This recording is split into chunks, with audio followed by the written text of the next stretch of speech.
Take our lead, let's help you make your mark. Our goal is your satisfaction. Let us show you the way.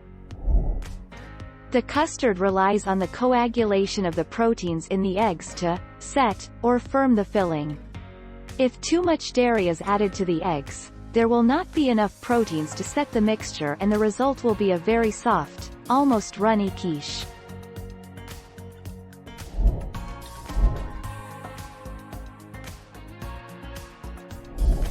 Make your mark, take our lead. 1. Not blind baking the crust. If you pour the egg custard into an unbaked crust, the liquid is unfortunately going to seep into the crust, preventing it from crisping up.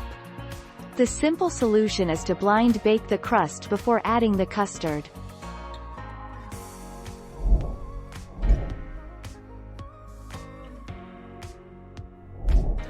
Take our lead.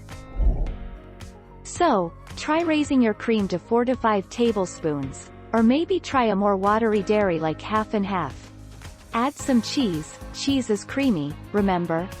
Lower the temp to 325 F, 160 C, and try again. Sorry, that's a lot of different things to try, but since I don't know your oven temperature, that part is more of a guess.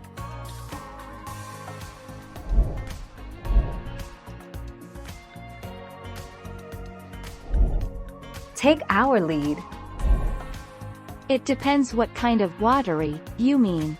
If the quiche isn't set and the filling is slopping out, you're underbaking it.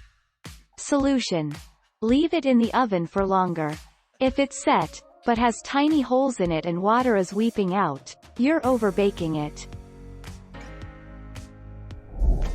Thank you for watching. Please subscribe and hit the bell notification.